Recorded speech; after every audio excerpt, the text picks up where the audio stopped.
Congress party ने अपने चुनाव अभियान की आज शुरुआत करती है। घर घर गारंटी न्याय योजना की शुरुआत आज कांग्रेस अध्यक्ष मल्लिकार्जुन खड़गे के द्वारा न्यू उस्मानपुर गोंडा विधानसभा दिल्ली के अंदर इसकी शुरुआत की गई, जिसमें खड़गे ने घर घर जाकर जो गारंटी कार्ड्स हैं वो जनता के बीच में बांटे और जो कांग्रेस पार्टी ने गारंटियां दी हैं उसमें साफ तौर पर 5 न्याय हैं और 25 गारंटी हैं, जिसमें किसान, युवा, महिला सभी को लेकर केंद्रित ये एक कार्ड और एक तरह से कहें कि ये योजनाएं जो हैं वो बनाई गई हैं। और साफ तौर पर मल्लिकार्जुन खड़गे का कहना है कि मोदी की गारंटी पिछले 10 सालों में बिल्कुल कारगर साबित नहीं हुई है और कोई भी ऐसी गारंटी नहीं है जो पूरी की गई है, बल्कि अगर कांग्रेस की सरकार आती है तो ये जनता की सरकार होगी और जितने वायदे हैं वो सभी पूरे किए जाएंगे। कैमरा पर्सन हुकुम सिंह के साथ प्रशांत त्यागी, भारत एक्सप्रेस, दिल्ली। प्रधानमंत्री नरेंद्र मोदी ने बिहार के अपने नेताओं और कार्यकर्ताओं से संवाद करते हुए ये संदेश दिया है कि युवा पीढ़ी के वोटरों को बिहार के कुशासन के बारे में जानकारी देने की ज़रूरत है। प्रधानमंत्री के इस संदेश का आशय साफ है कि लालू राबड़ी शासन के दौरान बिहार में स्थिति क्या थी और एनडीए ने उससे कैसे निजात दिलाया। यानी प्रधानमंत्री का निशाना लालू प्रसाद यादव हैं और इस निशाने के तहत वो चुनाव में आगे बढ़ना चाहते हैं। प्रधानमंत्री के इस संदेश के बाद बीजेपी कार्यकर्ता काफ़ी उत्साहित हैं और युवा वोटरों को ये बताने में जुट गए हैं कि लालू राबड़ी शासनकाल में किस तरह से बिहार में जंगल राज कायम था और नीतीश कुमार के नेतृत्व में एनडीए ने किस तरह से सुशासन स्थापित किया। मतलब साफ है कि एनडीए के दोनों घटक दल ये चाहते हैं कि इस बार चुनाव में लालू प्रसाद यादव का जंगल राज महत्वपूर्ण मुद्दा बने और जनता के बीच एक संदेश देने की कोशिश हो ताकि जनता सुशासन की ओर आगे बढ़े। बीजेपी इस बार लालू प्रसाद यादव के जंगल राज के जरिए चुनावी बैतरनी पार करना चाहती है। सहयोगी कैमरामैन प्रकाश के साथ भारत एक्सप्रेस के लिए पटना से आशुतोष कुमार। आम चुनावों का जब से आगाज हुआ है तब से तमाम राजनीतिक दल अपनी चुनावी तैयारियों में व्यस्त हैं। उम्मीदवारों को लेकर चयन प्रक्रिया की जा रही है तो व्यापारी भी अपना कारोबार, चुनावी कारोबार करने का प्रयास कर रहे हैं। और अहमदाबाद के ही हम एक इंडस्ट्रियल इलाके में आए हैं जहां पर चुनावी कारोबार हो रहा है।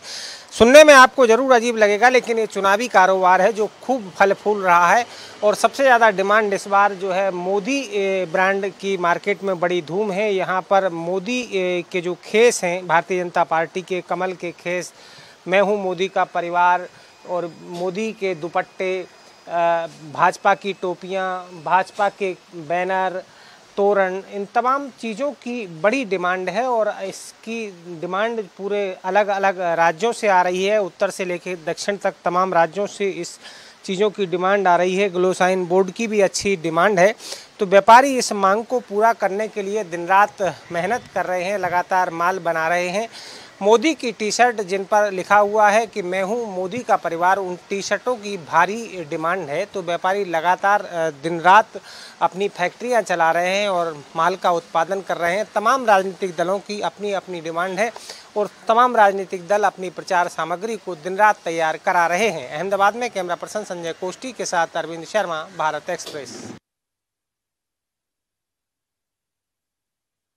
झारखंड की 14 लोकसभा सीटों में से धनबाद सबसे अधिक हॉट केक के रूप में सामने आता हुआ दिखाई दे रहा है। इसके पीछे का कारण न सिर्फ वहां के प्रत्याशी हैं बल्कि प्रत्याशी का विरोध भी है।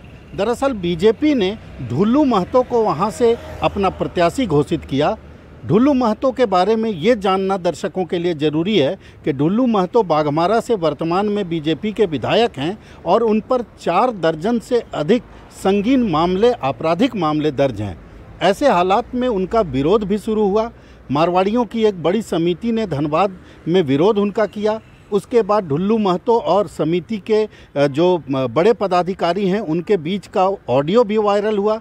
उस ऑडियो के वायरल होने के बाद मेन कहानी शुरू हुई, मुख्य कहानी उसके बाद शुरू हुई, जिसमें किरदार बने सरयू राय। सरयू राय जो कि वर्तमान में निर्दलीय विधायक हैं और बीजेपी के पुराने कद्दावर नेता माने जाते हैं। उन्होंने धनबाद जाकर ढुल्लू महतो के प्रत्याशी बनाए जाने के मामले को लेकर न सिर्फ बीजेपी पर कटाक्ष किया बल्कि उनकी उम्मीदवारी को वापस लेने का आग्रह भी बीजेपी से किया। ऐसे हालात में अब देखना होगा कि सरयू राय का ये नया विरोध झारखंड की राजनीति में क्या नया भूचाल लाता है। भारत एक्सप्रेस के लिए कैमरामैन धर्मेंद्र के साथ मधुकर आनंद, रांची।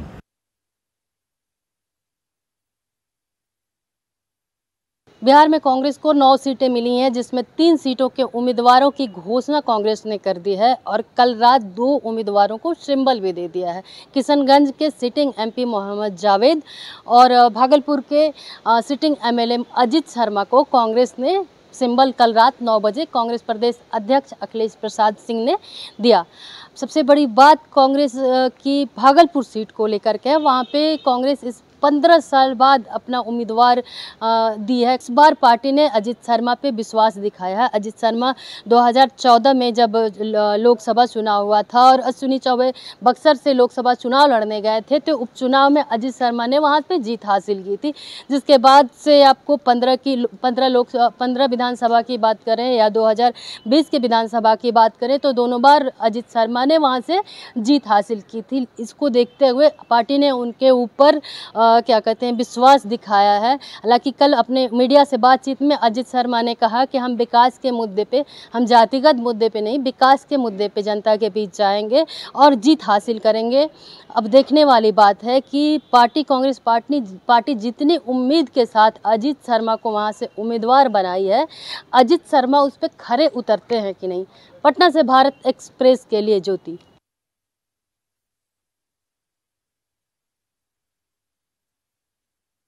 सियासत में एक बात कही जाती है कि दिल्ली का रास्ता उत्तर प्रदेश से होकर गुजरता है, और गुजरे भी क्यों ना। उत्तर प्रदेश में लोकसभा की 80 सीटें हैं, इसलिए हर एक सियासी दल उत्तर प्रदेश में टिकट का बंटवारा करते समय बहुत ध्यान देता है।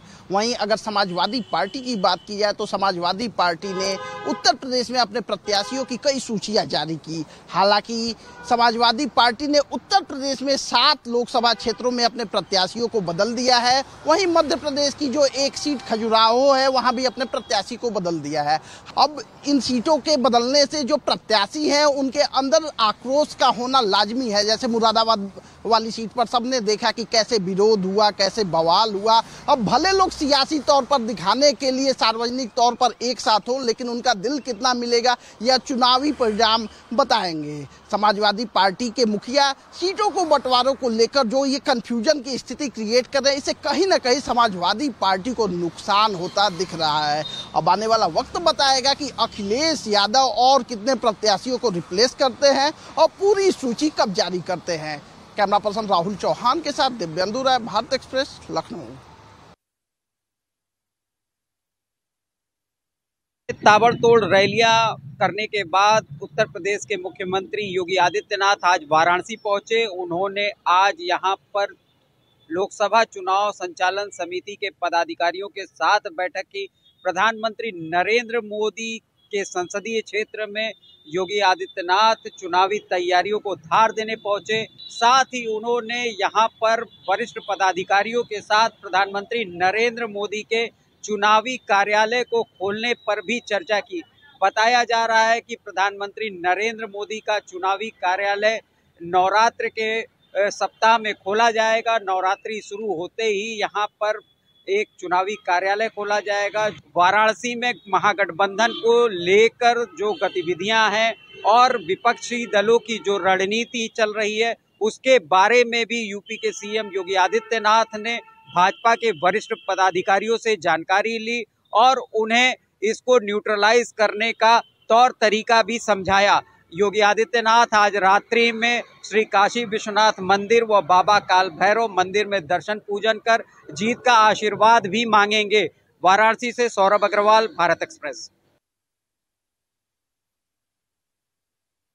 भाजपा का सदस्यता अभियान लगातार जारी है। पहले विधायक, पूर्व विधायक और अब तमाम कांग्रेस के कार्यकर्ता भी भाजपा के कुंभ में शामिल हो रहे हैं, जिसको लेकर भाजपा गदगद दिखाई दे रही है। उत्तराखंड में लोकसभा चुनाव भारी मतों से विजयी हो सके, इसको लेकर भाजपा ने बेहतरीन स्ट्रेटेजी बनाई है, जिसको लेकर भाजपा के तमाम नेता एकजुट होते हुए भी दिखाई दे रहे हैं। उनके द्वारा सीधे तौर पर कांग्रेस और अन्य दलों के नेताओं को पार्टी में शामिल कराया जा रहा है। भाजपा के प्रदेश अध्यक्ष महेंद्र भट्ट ने सीधे तौर पर कहा कि 19 अप्रैल को पहले चरण का मतदान होना है और तब तक उत्तराखंड में अभियान भी जारी रहेगा, जिससे ज्यादा से ज्यादा सदस्य पार्टी से जुड़ सकें।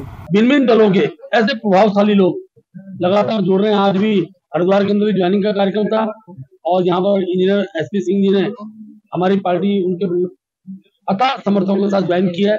खासतौर पर जो हमारा अनुसूचित जाति का तबका है उस पर काम को बढ़ाने के लिए हम इंजीनियर साहब का सहयोग लेंगे और मुझे पूरा विश्वास है कि हरिद्वार लोकसभा के अंदर ऐसी विधानसभा जो किन्हीं कारणवश हम जीत नहीं पाए थे, उनमें हमारे जो भी दलों के अंदर जुड़ रहे हैं उनका प्रत्यक्ष रूप से सहयोग विधानसभा के अंदर लिया जाएगा और इस बार उत्तराखंड की 70 विधानसभाएं भारतीय जनता पार्टी लोकसभा चुनाव में उसमें जीत अर्जित करेगी। सौरभ भाटिया, भारत एक्सप्रेस, देहरादून।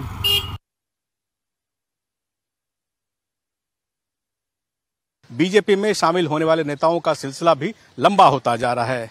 पार्टी नेताओं के बाद अब बीजेपी में खिलाड़ियों की लंबी फेहरिस्त भी हो गई है जो बीजेपी ज्वाइन करना चाहती है। इसी कड़ी में विजेंद्र कुमार जो बॉक्सर रह चुके हैं, ओलंपिक ब्रॉन्ज विजेता रह चुके हैं, उन्होंने बीजेपी ज्वाइन की। बीजेपी ज्वाइन करने के बाद विजेंद्र कुमार ने साफ शब्दों में कहा कि वो सच को सच कहेंगे और झूठ को झूठ कहेंगे।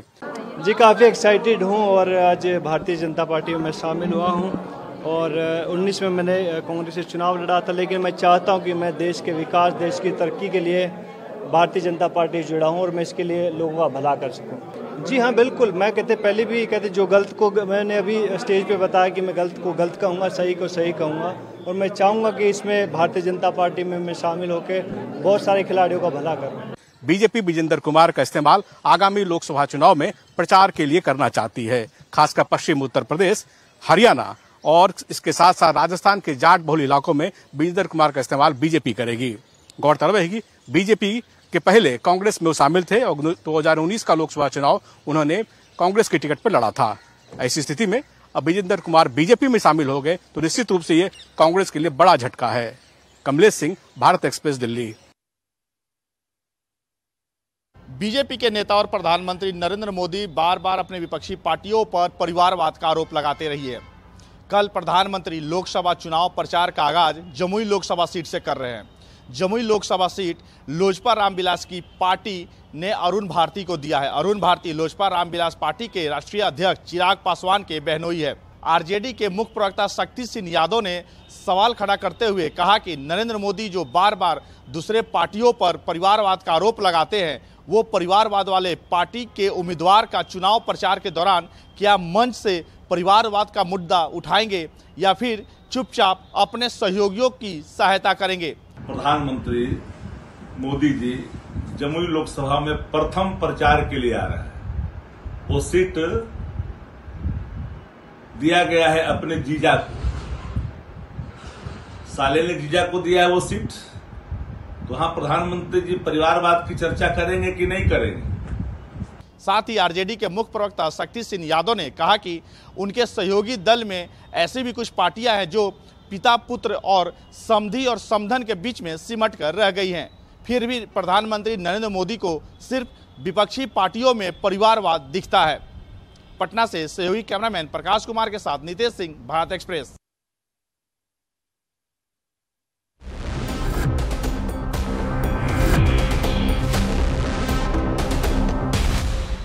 जैसे जैसे लोकसभा चुनाव के मतदान की तारीख करीब आ रही है, वैसे वैसे महाराष्ट्र के भीतर हर सीट प्रतिष्ठा का विषय बनती जा रही है।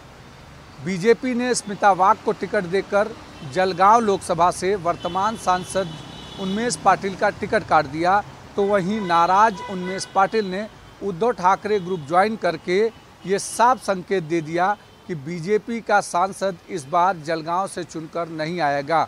उद्धव ठाकरे ने कहा कि बीजेपी के भीतर जो निष्ठावान लोग हैं उनके लिए जगह नहीं बची है।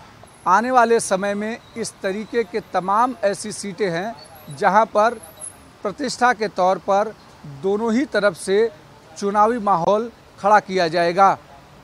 वीडियो जर्नलिस्ट बालकृष्ण के साथ अभिषेक पांडे, भारत एक्सप्रेस, मुंबई। भारतीय जनता पार्टी के राष्ट्रीय अध्यक्ष जेपी नड्डा 2 दिवसीय मध्य प्रदेश के दौरे पर हैं। इस दौरान दूसरे दिन उन्होंने उज्जैन जाकर महाकाल मंदिर में पूजा अर्चना की। इस दौरान उनके साथ उनकी पत्नी और बेटा भी मौजूद थे। साथ ही प्रदेश के मुख्यमंत्री डॉक्टर मोहन यादव और संगठन महामंत्री हितानंद शर्मा भी मौजूद रहे। उज्जैन महाकाल मंदिर में पूजा अर्चना के बाद जेपी नड्डा राजस्थान के झालावाड़ पहुँचे। जहां उन्होंने सांसद उम्मीदवार प्रद्युम्न सिंह के समर्थन में एक जनसभा को संबोधित किया। प्रद्युम्न सिंह पूर्व मुख्यमंत्री वसुंधरा राजे के पुत्र हैं, जिसके चलते उनके समर्थन में एक जनसभा आयोजित की गई। झालावाड़ के प्रवीण शर्मा क्रिकेट स्टेडियम में इस सभा का आयोजन किया था, जिसमें बड़ी संख्या में लोगों ने हिस्सा लिया। झालावाड़ के बाद वापस जेपी नड्डा इंदौर आए और उन्होंने कार्यकर्ताओं के क्लस्टर को संबोधित किया। 5 जिलों के 150 से ज़्यादा कार्यकर्ताओं ने इस बैठक में भाग लिया और आने वाले चुनाव की रणनीति पर विचार विमर्श किया। कैमरामैन इमरान खान के साथ जय व्यास, भारत एक्सप्रेस, इंदौर। सुभाषपा अध्यक्ष ओम प्रकाश राजभर लगातार वाराणसी में कई सारी जनसभाएं कर रहे हैं और बीजेपी के पक्ष में वोट करने के लिए लोगों से अपील कर रहे हैं। इस दौरान ओपी राजभर ने कहा कि हम लगातार लोगों से अपील कर रहे हैं कि इस बार वाराणसी लोकसभा क्षेत्र से पीएम मोदी को भारी वोटों के अंतर से चुनाव जताएं और इस तरह का रुझान भी देखने में नजर आ रहा है। हालांकि उन्होंने कहा कि पीडीएम गठबंधन पूर्वांचल में कुछ खास असर नहीं कर पाएगा। जिस तरह से इंडी गठबंधन की अगुवाई करने वाले नीतीश कुमार इंडी गठबंधन को छोड़कर अलग हो गए, ठीक वैसा है कुछ हाल पीडीएम गठबंधन का भी होगा। हालांकि इस दौरान उन्होंने पल्लवी पटेल की तारीफ की और कहा कि अखिलेश यादव अपनों के साथ धोखा करते हैं, जिसका सबसे बड़ा सबूत मैं हूं। उन्होंने मेरे साथ धोखा किया और अब पल्लवी पटेल के साथ धोखा किया, जिसकी वजह से उनके अपने लोग उनका साथ छोड़ रहे हैं। लेकिन ये जरूर है कि सुभाषपा के अध्यक्ष लगातार बीजेपी के पक्ष में कैंपेन कर रहे हैं और इसके साथ साथ अपने बेटे के भविष्य को लेकर भी चिंता कर रहे हैं। राहुल पांडे, भारत एक्सप्रेस, वाराणसी। छत्तीसगढ़ के नेता प्रतिपक्ष डॉक्टर चरणदास महंत के एक बयान ने तूल पकड़ लिया है। दरअसल राजनांदगांव की एक सभा में महंत ने ये कह दिया कि एक व्यक्ति चाहिए जो लाठी लेकर प्रधानमंत्री मोदी का सर फोड़ सके। एक संरक्षक चाहिए, अच्छा लाठी धर के बांधने वाला। नरेंद्र मोदी के खिलाफ अगर कोई लाठी धर के खड़े हो सकते तो तुम्हारे सांसद खड़े हो सकते। अब इस बयान के बाद भाजपा आक्रामक हो गई है। भाजपा ने ये कहा है कि वो इस बयान को सहन नहीं करेगी। मुख्यमंत्री विष्णुदेव साय का भी रिएक्शन आया है। उन्होंने कहा है कि मैं मोदी परिवार का सदस्य हूँ, पहली लाठी डॉक्टर महंत मुझे ही मारे। और इसके साथ ही बीजेपी ने चुनाव आयोग में शिकायत भी की है कि डॉक्टर महंत ने इस तरह के बयान देकर आचार संहिता का उल्लंघन किया है। भाजपा एक बड़ा प्रदर्शन करने की तैयारी में है और भाजपा के नेताओं का ये कहना है, खास तौर से उप मुख्यमंत्री विजय शर्मा का, कि हर भाजपाई अब डॉक्टर महंत की लाठी खाने के लिए उनके बंगले तक जाएगा। कैमरामैन अशोक के साथ प्रियंका कौशल, भारत एक्सप्रेस, रायपुर। गाजियाबाद में भारतीय जनता पार्टी ने अतुल गर्ग को अपना प्रत्याशी बनाया। वीके सिंह का टिकट करने के बाद राजनाथ सिंह को यहां भेजा गया था ताकि राजपूत मतदाता फेवर कर सकें। राजनाथ सिंह ने मतदाताओं से भावनात्मक अपील की और उन्होंने कहा कि आपने ही मुझे पहले सांसद बनाया था और अब मैं अतुल गर्ग के लिए वोट मांगने आया हूं। गाजियाबाद के साथ मेरा आत्मिक रिश्ता है और गाजियाबाद यदि मैं आया हूं तो मेरा आना यह कोई घटना नहीं है। पहली बार जब अपनी जिंदगी में मैंने अपने लोकसभा का सफर प्रारंभ किया था, इसी गाजियाबाद संसदीय निर्वाचन क्षेत्र से ही मैंने लोकसभा का अपना सफर प्रारंभ किया था। कैमरा पर्सन मनु के साथ मैं देवनाथ, भारत एक्सप्रेस।